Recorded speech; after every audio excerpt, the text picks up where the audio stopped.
વાત કરીએ લવ મેરેજના હોબાળાને લઈને વાત કરીએ તો ઓફિસ ખાતે હોબાળો મચ્યો છે, લોકો ભેગા થઈ ગયા છે, આપ ત્યાં જ ઉપસ્થિત છો, માહિતી શું છે ત્યાંની વધુ?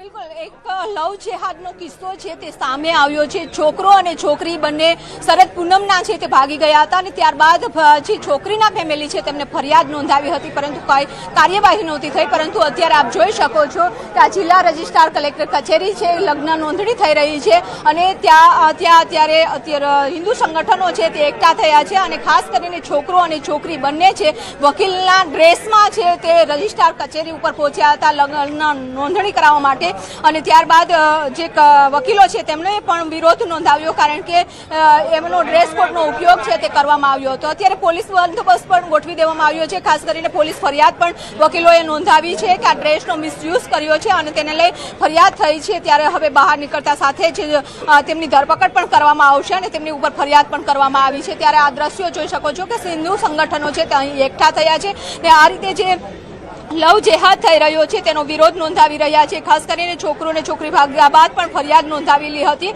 અને તેમનો પરિવારના લોકો છે તે રોજ લગ્ન નોંધણી કચેરી છે ત્યાં તેઓ જોવા માટે આવતા હતા કે તેમના જે દીકરી છે તેમને નોંધણી કરી છે કે નહીં, પરંતુ આજે જ્યારે આવ્યા છે ત્યારે પણ તેઓની જાણ નહોતી થઈ। પરંતુ હિન્દુ સંગઠનના અધ્યક્ષ પણ અહીં પહોંચ્યા છે, આપણે વાત કરીશું અત્યારે શું પરિસ્થિતિ જોવા મળી રહી છે અને છોકરી છે એ માનવા તૈયાર છે કે તેમના પરિવાર સાથે જશે।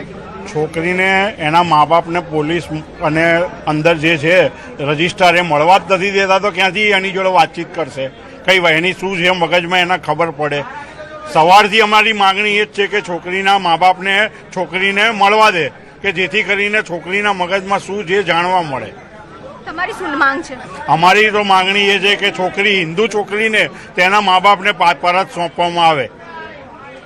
અત્યારે પણ આપ લોકો જે વિરોધ કરી રહ્યા છો, અંદર ધારાસભ્ય પણ છે તેઓ મનાવવા માટે ગયા છે, અંદર વકીલો જે છે એના એ વકીલો વિરોધ એ કરી રહ્યા છે કે સવારે છોકરા છોકરી વકીલના કપડાં પહેરી અને તે અંદર આવ્યા હતા લગ્ન કરવા માટે, રજીસ્ટ્રેશન કરવા માટે, અને અહીંયાના રજીસ્ટ્રેશને એનો વિરોધ પણ ના કર્યો કે પોલીસને જાણ પણ ના કરી કે આ લોકો વકીલના કપડાં પહેરીને કેમ આવ્યા છે। તેનો વિરોધ વકીલો કરી રહ્યા છે અને તેની પોલીસ ફરિયાદ કરવા વકીલો માગે છે। તો અત્યારે ફરિયાદ પણ થઈ ગઈ છે અને ખાસ કરીને આપ જોઈ શકો છો આ દ્રશ્યો કે હિન્દુ સંગઠનો એકઠા થયા છે, સાથે વકીલો પણ અહીં મોટી સંખ્યામાં છે તે જોવા મળી રહ્યા છે। લવ જેહાદનો કિસ્સો છે તે સામે આવી રહ્યો છે અને તેનો તમામ લોકો વિરોધ કરે છે, કારણ કે જે રીતે મિસયુઝ કરવામાં આવ્યો છે વકીલના ડ્રેસનો અને ડ્રેસ કોડનો વિરોધ થતાની સાથે તેઓ ફરિયાદ પણ નોંધાવાના છે। ભાઈ, અત્યારે જે રીતે લવ જેહાદનો કિસ્સો આવ્યો છે અને છોકરા છોકરી બંને જ્યારે કોર્ટમાં આવ્યા ત્યારે એમને વકીલનો ડ્રેસ કોડનો ઉપયોગ કર્યો હતો, શું કાર્ય? જો વકીલનો ડ્રેસ કોડ ઉપયોગ કર્યો હોય એ કાયદાનો એક દુરુપયોગ થયો કહેવાય। એ કોઈ પણ મેટ્રો કોર્ટના વકીલ નહીં પણ કોઈ પણ વકીલ આ વસ્તુ નહીં ચલાવી લે, એટલે એક ડ્રેસ કોડનો દુરુપયોગ તો ના જ થવો જોઈએ। તમારે કોઈ પણ બાબત હોય એ તમારા પર્સનલ રાખવી જોઈએ, બાકી વકીલનું કાલ સવારે એક વકીલના કપડામાં કોઈ ખોટું કૃત્ય કરી નાખે તો અમે વકીલો બરદાસ્ત નહીં। બિલકુલ વિભુ, આભાર આપનું જાણકારી આપવા માટે।